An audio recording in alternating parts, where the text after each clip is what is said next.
나이가 들어갈수록 몸이 예전만 하지 못합니다. 그래서인지 주변에서 영양제나 건강기능식품을 많이 찾으시죠? 사실 우리가 먹는 음식에서 다양한 영양소를 흡수해 건강을 지키는 것이 가장 좋은 방법이겠지만 그렇지 못한 게 현실이죠. 우리가 먹고 있는 영양제 중 하나만 잘못 먹어도 간에 치명적인 악영향을 줄 수 있는 사실을 알고 계셨나요? 오늘은 간을 손상시킬 수 있는 영양제가 무엇인지와 침묵의 장기인 간에 이상이 생기면 어떤 증상이 일어나는지 알아보겠습니다.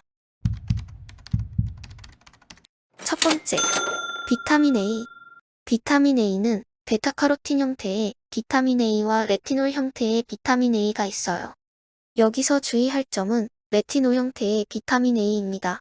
비타민 A 하루 최대 복용량을 3000알이입니다. 미국 국립보건원 연구 결과에 따르면 장기간 과다 복용 시 간 손상, 황달, 간비대증, 고혈압, 간경화 등이 나타날 수 있어요. 특히 간경화나 간 손상 등 간에 이상이 생길 경우 평생 회복되지 않으니 조심하셔야 해요. 두 번째, 철분제. 철분제 같은 경우 빈혈이 있으신 분들에게 필수적인 영양제입니다.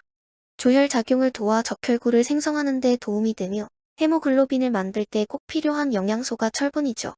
철분이 부족할 때 나타나는 증상은 피곤함, 어지러움, 두통 등이 있는데 꼭 이런 증상이 철분이 부족해서 생기는 증상이 아닐 수 있습니다. 간에 문제가 있을 때 같은 증상이 나타날 수 있으니 주의하셔야 합니다. 우리 몸에 철분이 과하게 축적이 된다면 가장 먼저 영향을 미치는 장기가 바로 간입니다. 미국 국립보건원 연구 결과에 따르면 하루 복용량보다 과하게 섭취 시 간에 독소가 미친다는 치명적인 결과를 발표했고, 간 손상이 일어난다면 회복이 불가능하니 주의하셔야 합니다. 세 번째, 니아신. 비타민 B3. 일반적으로 비타민 B3로 알려진 나이아신은 고지혈증을 가지고 계신 분들이 콜레스테롤 수치를 낮추기 위해 함량이 높은 비타민 B3를 많이 복용하시는데 일일 권장량을 넘어서 꾸준하게 복용할 경우 온몸에 가려움증, 구토감, 극심한 피로감, 황달 등 부작용이 나타날 수 있으니 주의하셔야 합니다. 네 번째, 노니. 간 손상 이슈가 아주 많은 성분입니다. 노니의 안트라퀴논 성분이 간 손상의 원인이며 분말 제품에서 많이 검출되었다고 합니다. 노니는 간부전, 간 이식 케이스가 있을 정도로 간 손상을 유발하는 식품이니 복용에 주의를 해야 합니다.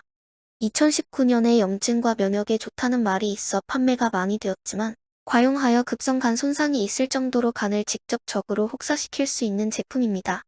잘 받는 사람들은 효과를 볼 수 있지만 간에 부담이 크니 일반적으로 간을 위해서는 추천하지 않습니다. 지금부터는 일일 권장량을 지켜 복용하더라도 간 손상을 유발할 수 있는 성분들을 알려드릴게요. 첫 번째, 블랙코호씨.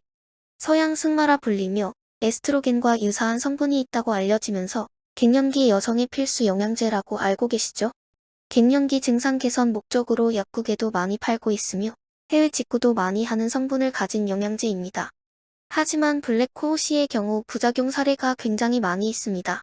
긴급 간 손상이나 간 이식, 사망 케이스가 10여 건 이상이 보고되었다고 합니다. 미 국립보건원에서 공개한 사례가 있는데요. 52세 여성이 갱년기도 목적으로 3개월간 섭취를 하고 극심한 무기력증과 황달, 구역 등의 증상으로 병원에서 치료를 받고 간 이식까지 받은 사례입니다. 또 54세의 여성이 매일 1000mg의 블랙코호씨를 6개월간 섭취했고 이분도 마찬가지로 간세포 괴사가 일어나 간 이식 수술 중 과다출혈로 사망했다고 합니다. 복용 시 전문가와 상의 후 꼭 주의해서 복용하는 것이 좋겠습니다. 두 번째, 녹차 추출물. 일반적으로 녹차를 드실 때에는 우리 몸에 큰 이상이 생기거나 부작용이 생기는 경우가 매우 드뭅니다. 녹차에 들어있는 카테킨 성분이 다이어트에 효과가 있다고 많이 알려져 있어 녹차 추출물이 들어간 복합 영양제를 섭취하곤 합니다.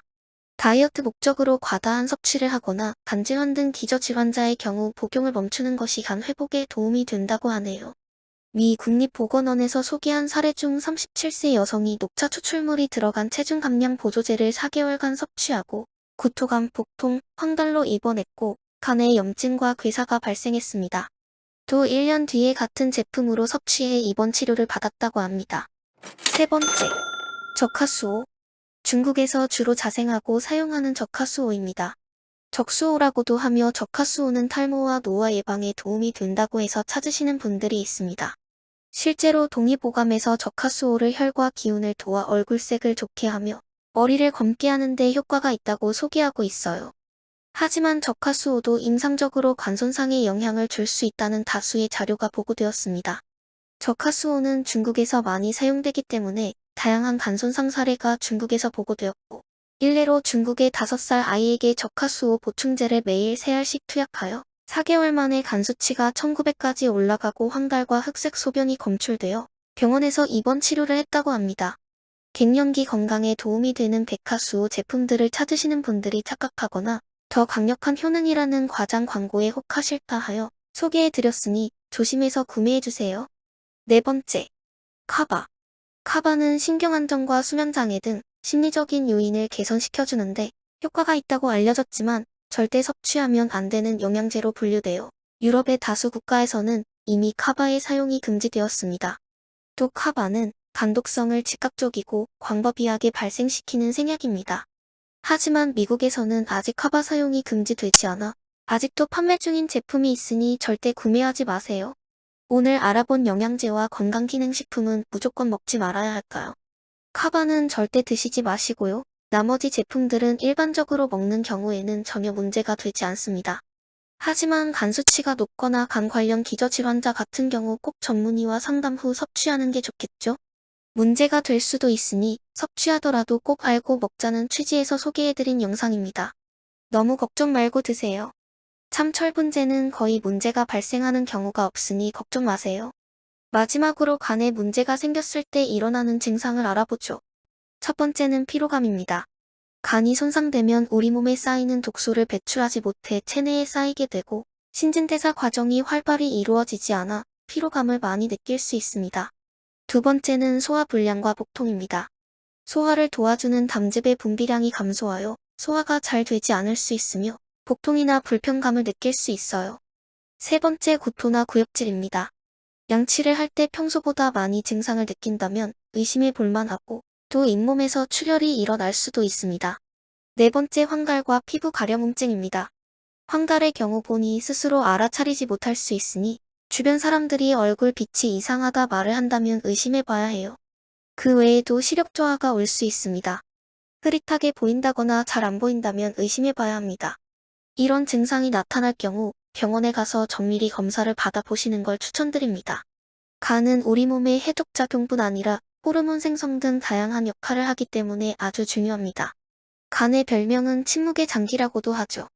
3분의 2 이상 망가져도 증상이 나타나지 않기 때문에 주의가 필요합니다. 끝까지 시청해주셔서 감사합니다. 내용이 유익했다면 주변 지인들께 공유해주세요. 구독과 좋아요는 큰 힘이 됩니다. 건강한 노후가 기다립니다. 감사합니다.